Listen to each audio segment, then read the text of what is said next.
Elections చూస్తే ఒక చిన్న బ్రేక్ తీసుకున్నాం సార్. బ్రేక్ తీసుకునే ముందు ఒకసారి ఇప్పటివరకు ఉన్న రిజల్ట్ చూద్దాం. హర్యానాలో బీజేపీ అల్టిమేట్ డామినేషన్ క్లియర్గా కనిపిస్తోంది. బీజేపీ ఆధ్వర్యంలో అక్కడ ప్రభుత్వం ఏర్పడే అవకాశాలు ఇప్పటివరకు ఉన్న సిచ్యువేషన్ ప్రకారం అయితే చాలా ఎక్కువగా కనిపిస్తున్నాయి. కాంగ్రెస్ పార్టీ నుంచి హర్యానా చేజారినట్టుగానే కనిపిస్తుంది. ఎందుకంటే స్టార్టింగ్లో 60 స్థానాల్లో లీడింగ్లో కనిపించిన కాంగ్రెస్ పార్టీ లేకపోతే ఇండియా కూటమి ఆ తర్వాత డౌన్ అవుతూ వచ్చింది. ఆ డౌన్ ట్రెండ్ అనేది ఎక్కడి వరకు వెళ్ళిందంటే సగానికి పైగా స్థానాలు పడిపోయిన పరిస్థితి కనిపిస్తుంది. 34 స్థానాల్లో ప్రస్తుతం లీడింగ్లో ఉంది. ఇప్పటి వరకు ఉన్న సిచ్యువేషన్ మాత్రమే చెప్తున్నాం. ఇది మరి కాసేపటికి మారొచ్చాము.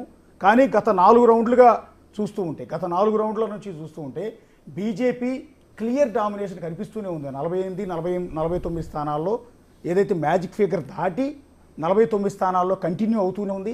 కాంగ్రెస్ పార్టీ ఆధ్వర్యంలో ఉన్న ఇండియా కూటమి మాత్రం సీట్లు క్రమేపీ తగ్గుతూ 34 స్థానాల్లో ప్రస్తుతం పరిమితమైంది. ఐఎన్ఎల్డి కేవలం 2 స్థానాలకు మాత్రమే పరిమితమైంది. ఇండిపెండెంట్లు 5 స్థానాల్లో లీడింగ్లో ఉన్నారు. దాదాపుగా హర్యానాలో కాంగ్రెస్ పార్టీ ఆధ్వర్యంలో ప్రభుత్వం బీజేపీ ఆధ్వర్యంలో అక్కడ ప్రభుత్వం ఏర్పాటు చేసే అవకాశాలు చాలా స్పష్టంగా కనిపిస్తున్నాయి. ఇక జమ్మూ కాశ్మీర్లో కొంత ఇండియా కూటమి డౌన్ అయినట్టుగా మధ్యలో కనిపించింది. బీజేపీ మళ్ళీ లీడ్లోకి వస్తున్నట్టే అనిపించింది. కానీ గత 3 రౌండ్ల నుంచి చూస్తూ ఉంటే ఇండియా కూటమి 52 స్థానాల దగ్గర స్థిరంగా ఉంది.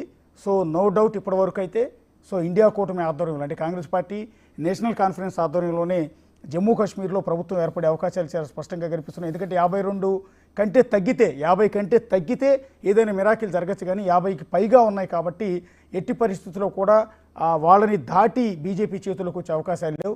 కానీ బీజేపీ ఇప్పటికీ కూడా స్ట్రాంగ్గా నిలబడినట్టేనే చూడాల్సి ఉంటుంది. ఎందుకంటే 26 స్థానాల్లో బీజేపీ లీడింగ్లో ఉంది. పీడీపీ మాత్రం దెబ్బతింది, 3 స్థానాల్లో మాత్రమే లీడింగ్లో ఉంది. ఇక ఇండిపెండెంట్లు 9 స్థానాల్లో